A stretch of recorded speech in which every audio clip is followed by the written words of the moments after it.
On n'avait pas le nombre d'effectifs nécessaires pour assurer un service équivalent à nos voisins. Tonight, a First Nation in Quebec wins the fight for more police funding. Well, we can't actually take Manitoba Métis cards. Plus, the province of Manitoba is taken to task over Métis ID cards. I'm ready to take my brand to the next level. And business students are ready to convert their dreams into dollars and cents.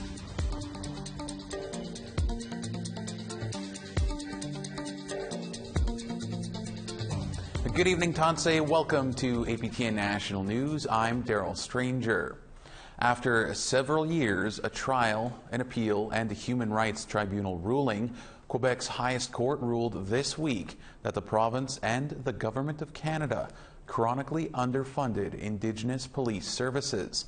They now owe one Innu community more than $1 million in restitution. Lindsay Richardson explains. A years-long courtroom saga finally has a conclusion. For now, at least. On December 15th, Quebec's highest court ruled the province and Canada acted in an unworthy, dishonorable, and abusive manner when it came to funding Indigenous police services, particularly in Mashtayats. The Innu community is now owed a combined $1.6 million, which equals the deficit it accumulated over a 5-year period while trying to deliver policing services on a shoestring budget. On n'avait pas le nombre d'effectifs nécessaires pour assurer un service équivalent à nos voisins. Here's what you need to know. In 2019, Mashtayats took Quebec and Canada to court, arguing the federal and provincial governments weren't following up on their commitment to adequately fund Indigenous police. But a trial judge eventually ruled against the community. So they launched an appeal and a human rights complaint. In early 2022, the Canadian Human Rights Tribunal acknowledged willful underfunding of Indigenous policing Canada-wide. And this week's Court of Appeal ruling reinforces the same and overturns the previous ruling against Mashtayats. Ça confirme effectivement qu'on a été victime de discrimination et que malheureusement encore aujourd'hui, en 2022, il existe bien sûr de la discrimination ou du racisme systémique dans différentes approches effectuées par les gouvernements. In a statement, AFNQL Regional Chief Ghislain Picard said peace, order, and public safety are at the root of a blatant discrimination against our communities. Governments must recognize this and act. Neither Quebec or Canada's public security ministries returned APTN's request for comment by deadline. On souhaite qu'ils honorent leurs responsabilités, qu'ils prennent acte de ce jugement et qu'ils ajustent leur financement en fonction des besoins réels des Premières Nations. Tout le monde le mentionne, tous les corps de police le mentionnent en plus que les meilleures personnes pour intervenir, pour assurer la sécurité chez les Premières Nations, c'est les membres des Premières Nations. If Quebec or Canada decides to appeal this compensation ruling, the issue will be taken before a judge at the Supreme Court of Canada. Lindsay Richardson, APTN National News, Montreal. We want to hear what you think about this ruling in Quebec. Here's how to continue the conversation. You can send your emails to news@aptn.ca or leave a comment on aptnnews.ca. You can also find us on Facebook, Twitter, Instagram, YouTube, and TikTok. Follow APTN News, join the conversation, and see our latest stories. Citizens of the Manitoba Métis Federation can't rely on their MMF citizenship cards when purchasing liquor and cannabis in Manitoba.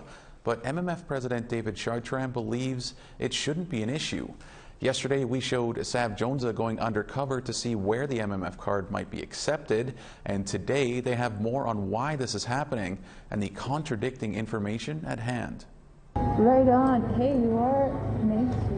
I can give you 5% today if you want. We found inconsistency was rampant. Well, we can't actually take Manitoba Métis cards. When we tried to use our Manitoba Métis Federation citizenship cards to purchase liquor and cannabis from retailers in Winnipeg. So they say that my Manitoba Métis Federation citizenship card is not acceptable ID for purchasing alcohol or cannabis products, but with my trusty undercover camera and my card, let's just see exactly how true that is and where it's being enforced.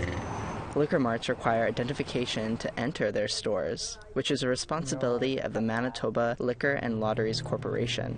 But they say MMF cards aren't secure enough for that. The LL spokesperson said, in part, while the citizenship card issued by the MMF was reviewed and considered, we are, at this time, unfortunately unable to accept it as identification at the controlled entrance, as it currently lacks some required security features, making it easier for a minor or other individual to use a stolen or fake card. The hidden camera footage we shot in Part 1 shows even store employees are confused about what is legitimate ID.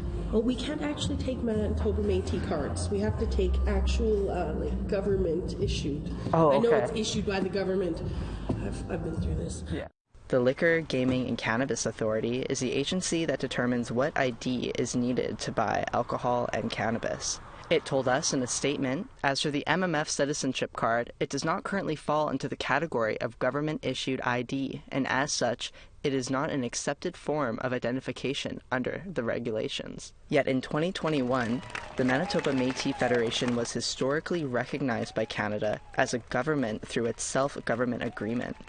And Manitoba is the homeland of the Red River Métis. When I go to Air Canada, I use my MMF citizenship card. Yeah. And how do they see? No problem. I've never been turned down by Air Canada or even WestJet or any of the airlines on my card. MMF President David Chartrand says if his MMF card is good enough for airport security, it should be good enough to get into a Manitoba liquor store and buy the products. You'll see there's holograms on them. You turn them around, you'll see they're well protected. We hire a security firm that does this. We don't do them ourselves. They're done by a security firm. We send them out.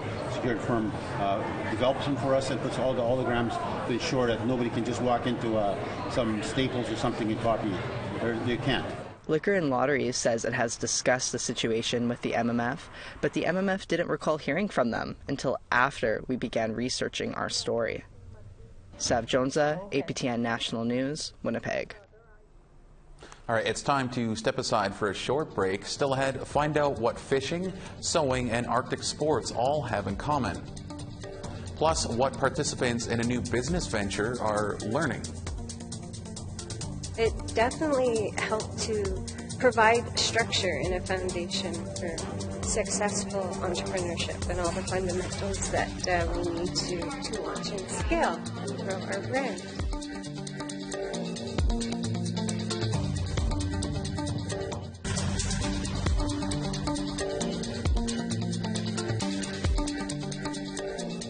Welcome back to APTN National News.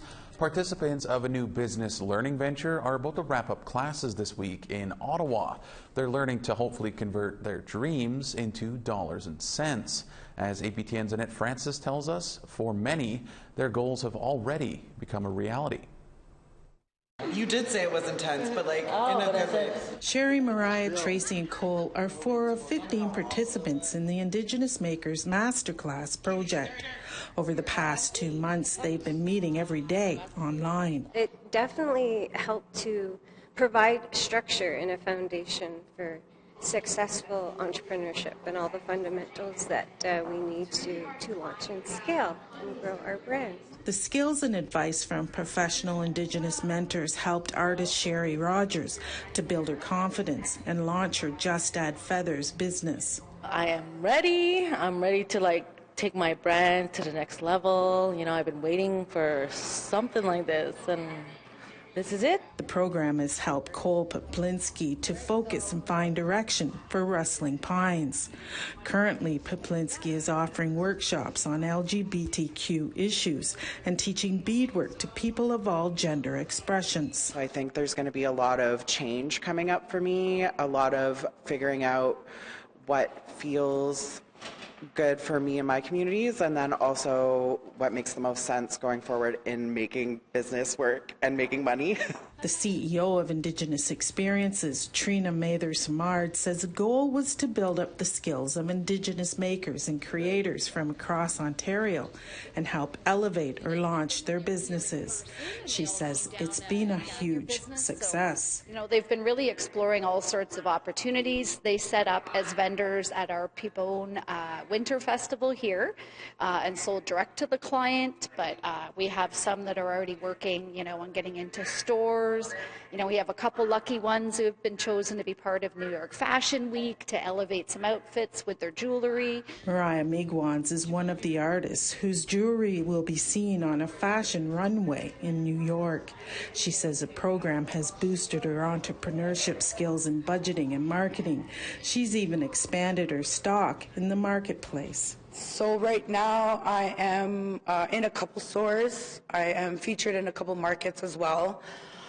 I'm not really sure what I would like to do from here, but I know that I do want to keep growing. I would like to eventually take my art and push more towards just dancing and do a lot more workshops in that way. According to Samard, the Indigenous Makers Masterclass project was a pilot program, but she's hoping to offer it again in the new year. Annette Francis, APTN National News, Ottawa. 2022 has been a year of many challenges and triumphs in the Northwest Territories. Our reporter Charlotte Moritz-Jacobs reflects on some of those stories. We start off in Acacho Territory at the height of a COVID-19 wave. This wellness camp outside of Yellowknife became a safe haven for homeless with a managed alcohol program. Now you see that it's stretched. It's not every 3 hours. It's maybe 6 hours, you know, and some 7 hours. And a few of them, my friends, that today, they don't drink. But survivors and intergenerational survivors prepared for an Indigenous delegation to visit Pope Francis in Rome. Taylor Bain Takoza represented youth with the Assembly of First Nations seeking a papal apology. I think for myself, it's like, you know, I can't speak my language, and that's one thing I really wish I could. You know, I am fortunate to have the teachings passed down from my grandparents, but there's a lot that wasn't shared with me just because, you know, my grandparents were terrified that, you know, what if, like, the church was going to come back, or the RCMP was going to come back to get us. So. But some survivors like Kathy Dickey didn't think the visit to Rome was a be-all, end-all. What could he possibly say to repair all the damage he's done to generations of our families and our communities? So this is my bedroom window I'm talking about. This is what it looks like from the outside. A common theme north of 60, housing struggles, long-standing repairs, and inadequate social conditions. Like Verna Bolio, who rents from property giants Northview, a company who owns nearly half of the rental market in Yellowknife. I have to use my oven for heat. I put on my oven at night, and I leave it on 4 to 6 to 8 hours, depending how cold it is. Nearby in the Queechon community of Edzo, residents like Kelsey Mantla spent months dealing with water disruptions and raw sewage backup from failing equipment. Like every time I tried to like scoop water out of there, and it ends up like keep going, and I was like crying, like literally crying for help to have a safe place for me and my kids. Homes were also impacted from unprecedented ice jams and high water flooding along the Hay River. James McPherson in West Point First Nation was one of the 4,000 who had to evacuate. The water came in from this way and it smashed into my skirting there and it filled everything, and all my insulation was completely soaked. In Justice, a new alternative community policing program launched in Fort Liard. Connect with people on a personal level. They're not throwing someone in from somewhere else that no one knows. And I think that's a good part of building relationships is there's already a relationship there. And this Cree mother told her truth at an inquest into the death of her daughter, Delilah Blair, in a Windsor jail. The inquest made 38 recommendations, including no longer considering access to phone calls to be a privilege. I know that she was trying to reach me, and through transcripts that she was trying to reach home. She wanted to talk to me. She wanted to tell me something. And as discussed this year, in 2023, communities will begin work to search the sites of 15 former residential schools for any unmarked graves using ground-penetrating radar. Is it possible that I have cousins somewhere in the world? Or is that it? I don't know if those questions will ever be answered, but I sure hope that we can get a sense of that so that I will have closure. Charlotte Moore Jacobs, APTN National News, Yellowknife. We have to step aside one more time. When we come back, highlights of today's In Focus.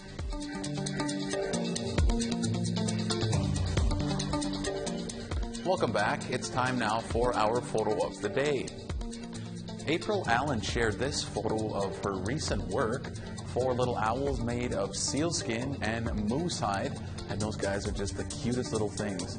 You can see more arts and crafts on the latest episode of In Focus online, and if you want to be featured as our next photo of the day, email your pictures to share@aptn.ca.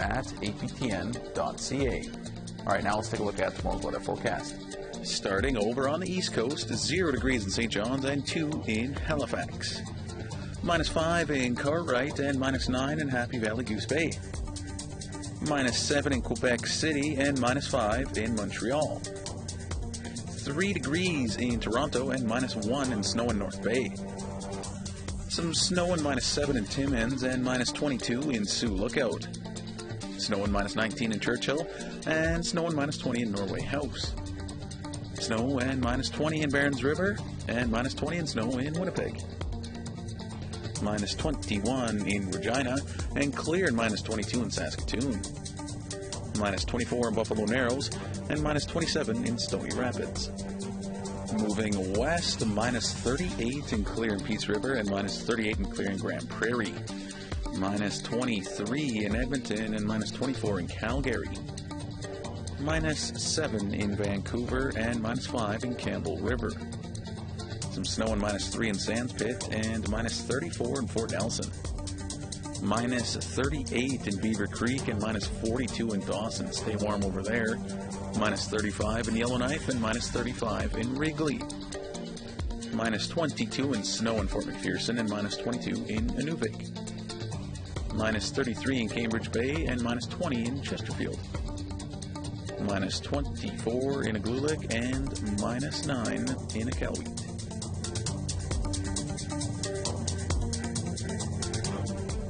Passengers flying in and out of Vancouver will likely face more delays today after southern BC was slammed by a winter storm. The airport is telling people to check with their airline first to see if their flight is delayed or canceled, and to not come to YVR if they do not have to. Travelers who were trying to leave Vancouver ahead of the holiday rush found themselves dealing with unprecedented flight cancellations and delays as the West Coast was hit with a major winter storm. We sat there until they needed more fuel. We came back in, we got fueled up, and then the pilot said, "We've done our time. We can't fly." Heavy snow snarled operations at Vancouver International Airport. 35 flights to and from have been affected since yesterday. Many passengers say they were trapped on planes for as long as 12 hours. At one point yesterday morning, no flights were taking off as airport officials worked to get arriving passengers off of aircraft. Travelers are being warned that there will be spillover effects from the storm throughout the week. And that messy winter storm is moving east. Now there are worries about other airports across central Canada, including the biggest of them all, Toronto's Pearson International, which is bracing for what might be to come. Over the next few days, as many as 130,000 people a day will flow through the airport. The storm is set to arrive on Friday, and for many, managing to get out before the storm hits is a huge sigh of relief. Really happy. I'm ready to get into the sun with the beach and the sand and the good food. So I'm very happy. Very happy I'm leaving, yeah. I would not want to be having to stay here and miss my family in Vancouver for Christmas. Super grateful. My sister flew in from Vancouver yesterday. She said there was a big snowstorm, so she was on one of the only not canceled flights. So very happy we're leaving before all that chaos. This week's In Focus episode highlights Indigenous artisans and the importance of holiday craft sales for artists. Here's some of the artists we spoke with. You can see someone from across the room with a really great bougie pair of earrings, and it's a way to connect with someone else, maybe from another nation, but maybe your own nation, and have that conversation piece. And I think it's also a way to connect to community, because you can share your knowledge or your piece, your skills and your trades within your own community, but also with other nations. So I really enjoyed that part of it. Make babies in moss bags. Here I was doing these babies. So these were a really good seller too. And a while back when I started making these babies, my late sister had a little Bob Marley doll, and she was asking me if I can make her if I can make Bob Marley in a moss bag. So this is my little Bob Marley. So yeah. That is amazing. That's amazing. And so we're talking about the babies in the moss bag. I have right here actually a little baby Grinch in the moss bag. I mean, this is just the cutest little thing, and I mean, the work you do is simply just incredible. So I guess what sort of gave you the idea to do this in the first place, and to start these puppets and what you do? From the puppets, it all comes back to my kids. Like everything that I do, it always comes back to my kids. A lot of what you do is focused on the relationship between humans and nature. Why is that such a big focus for you in the work that you do? Well, I think I grew up with a lot of trappers, hunters and trappers when I was little. And there's not much hunters and trappers today, so a lot of stories and legends that I heard growing up, just not full on stories, but just bits and pieces of it. So trying to gather what I remember and what I heard and try to just fix those into today's stories. All right, that's all we have for you tonight. For news anytime, you can head to our website, aptnnews.ca. Now, before we go, here are some sights and sounds from the annual Indigenous Christmas Craft Sale in Winnipeg that took place recently. I'm Daryl Stranger. Thank you for joining us. Jimmy Gwitch, and have a great night.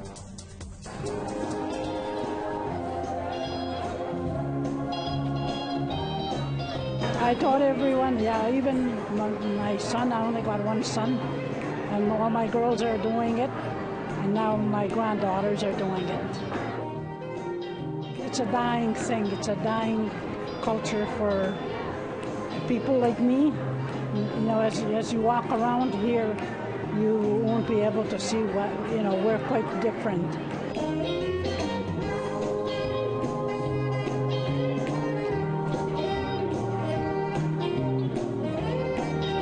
It started off as just like a hobby that I really wanted to learn and start connecting kind of to my culture, to my roots, figuring out who I was as an Indigenous person.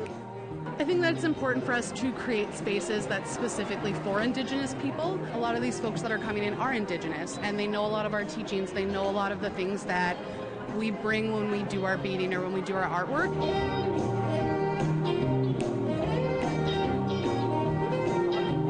What I do is what we call traditional harvesting.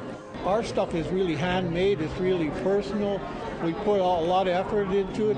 For me, everything I make has a spirit, has an energy.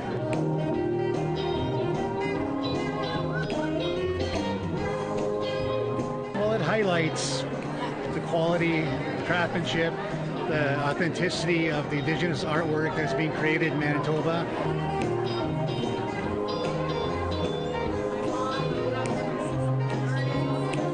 To me, I think it's important that they